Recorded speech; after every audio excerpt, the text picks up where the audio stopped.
அம்மா புத்தகம் கொடுக்கல. 10ஆம் வகுப்பு படித்த மாணவிக்கு 27,000 கொடுத்தாங்க. டிகிரி முடிச்சவங்களுக்கு 50,000 கொடுக்கல. இது மாதிரி எத்தனையோ வகையான நல்ல திட்டங்களை முடக்கி விட்டார்கள். திமுகவுடைய ஆட்சி விளம்பர ஆட்சியாக நான் அதை செய்து விட்டேன் இதை செய்து விட்டேன் என்று விளம்பரம் மட்டும்தான் நடக்கிறது.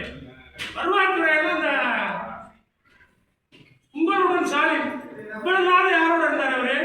இப்பதான் உங்களோட ஸ்டாலின் வந்து ஒரு மனு வாங்கிட்டு முதல்ல வீடு வீடா போய் திண்ணையில உட்காந்து மனு வாங்கினா எங்க இந்த மனுவெல்லாம் ஆத்துல போய்கிட்டு இருக்கு.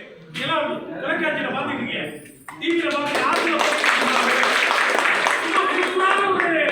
திட்டத்தை நிறைவேற்றி வருவாய்த்துறை அதிகாரிகள் காண்பிச்சுதான் கெட்டாவே எழுதி கொடுத்து நாங்கள் போறோம் அப்படிங்கிற ஒரு அவலமான நிலையை இந்த ஆட்சி நடத்தி கொண்டிருக்கின்றது என்பதை நீங்கள் உணர வேண்டும்.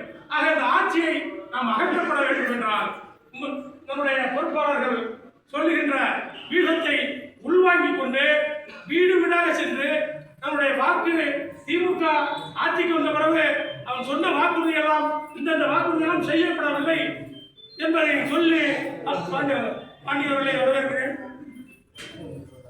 அவருடைய மரியாதைக்குரிய திருச்சியிலிருந்து வருகின்ற சுரேஷ்குமார் அவர்கள், அடுத்தபடியாக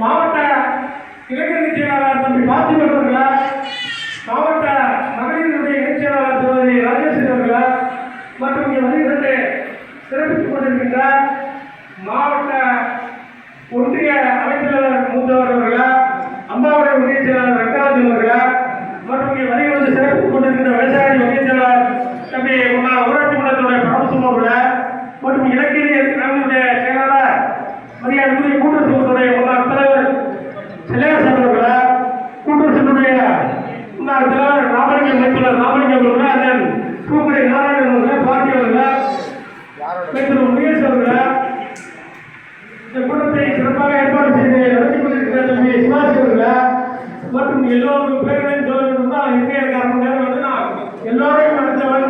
நீங்க எல்லாம்